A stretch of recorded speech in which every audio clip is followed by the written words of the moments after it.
کہ صدیق وہ خوش نصیب صحابہ میں ہیں کہ جن کی 4 نسلوں تک صحابیت چلی ہے۔ باپ صحابی، خود صحابی، بیٹا صحابی، پوتا صحابی۔ یہ خوش نصیبیت اگر کسی کے مقدر آئی ہے وہ ابوبکر صدیق رضی اللہ تعالیٰ عنہ۔ ابھی والد مسلمان نہیں ہوئے تھے، کہا بیٹا ادھر آؤ، تم روزانہ 8,000 درہم، 6,000 درہم، 4,000 درہم دے کر کبھی اس غلام کو آزاد کر رہے ہو، کبھی اس غلام کو آزاد کر رہے ہو، کبھی بلال حبشی کو آزاد کر رہے ہو، کبھی ابو قحافہ کو آزاد کر رہے ہو، کبھی کسی اور کو آزاد کر رہے ہو۔ ایک تو وہ کمزور ہے، ناتواں ہے، اگر تم آزاد ہی کر رہے ہو تو کیوں نہ بڑے مالدار گھرانے سے ان کا تعلق ہو یا ان کی طاقت ہو، کل تمہارے مرد میدان بن کر آ سکے، تمہاری مدد کے لیے وہ لوگ آ سکے۔ تمہاری ادا اور یہ عادت مجھے اچھی نہیں لگ رہی۔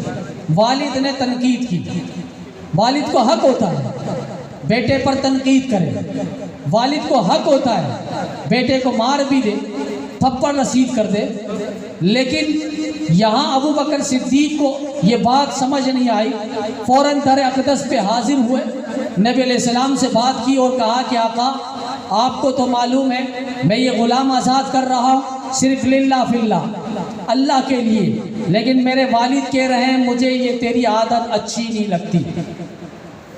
فوراً جبریل آ گئے نبی علیہ السلام کے پاس، 17 آیت سورۃ اللیل کی حضرت ابوبکر صدیق رضی اللہ تعالیٰ عنہ کی ادا پر کہہ رہے ہیں کہ باپ کو بھی اجازت نہیں آج صدیق پر انگلی اٹھائے۔ کون ہوتا ہے صدیق پر بات کرنے والا؟ وَسَيُجَنَّبُهَا الْأَتْقَى الَّذِي يُؤْتِي مَالَهُ يَتَزَكَّى وَمَا لِأَحَدٍ عِندَهُ مِن نِعْمَةٍ تُجْزَى إِلَّا ابْتِغَاءَ وَجْهِ رَبِّكَ الْأَعْلَى وَلَسَوْفَ يَرْضَى۔ یہ صدیق وہ ہے جو اللہ کے لیے مال لٹا رہا ہے، یہ صدیق وہ ہے جو اللہ کی رضا کے لیے مال خرچ کر رہا ہے، غلاموں کو آزاد کر رہا ہے، چاہے اس دور کا کوئی ہو، صدیق پر انگلی اٹھائے اس کو بھی برداشت نہیں۔ جو صدیق کی بیٹی صدیقہ پر انگلی اٹھائے رب کو یہ بھی برداشت نہیں۔ جب ماں عائشہ پر تہمت لگی، مسلمانوں درد دل رکھنے والوں، عورتوں بیویوں کی محبت رکھنے والوں، عائشہ پر الزام لگا، نبی پریشان، صدیق پریشان، صحابہ پریشان، عائشہ پریشان، والدہ پریشان، نبی مشاورت کے لے کر بیٹھ گئے، صحابہ سے پوچھنے لگے، کسی نے کہا آقا عورتوں کی کیا کمی ہو گئی ہے، آپ چھوڑ دے کسی اور سے نکاح کر لے۔ کسی نے کہا آقا کیا نکاح عائشہ کا ہم نے پڑھایا تھا یا اللہ نے پڑھایا تھا؟ کہا اللہ نے پڑھایا تھا۔ کسی نے کہا آقا آپ کے وجود پر ایک مکھی بیٹھنے ہم نے کبھی زندگی میں نہیں دیکھی، اگر عائشہ ناپاک ہوتی آپ کے بستر پر نہ آتی، اگر عائشہ ناپاک ہوتی اللہ آپ کے بستر پر کبھی نہ بیچتا۔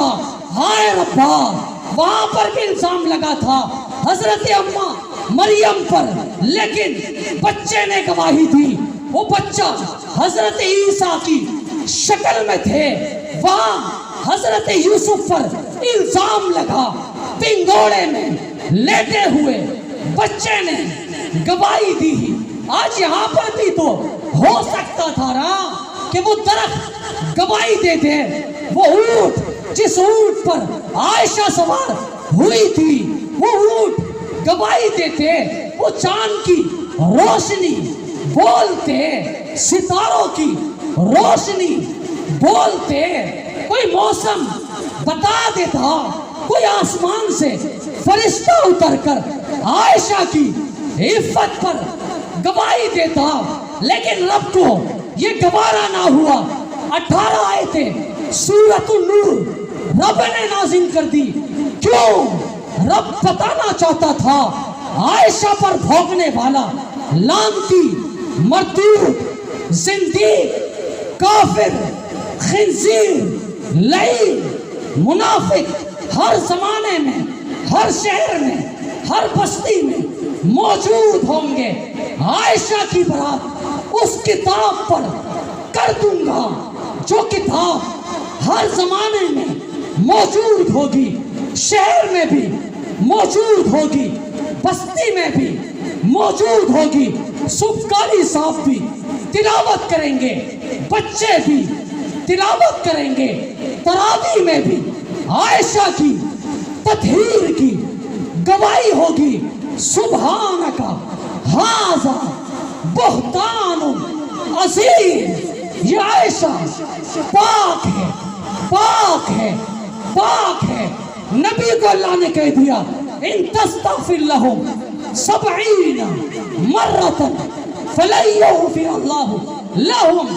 پیغمبر آپ نے ان منافقوں کے لیے, ان کافروں کے لیے دعا نہیں کرنی یہ جہنم میں جائے, یہ جہنم کے ایندھن بنے.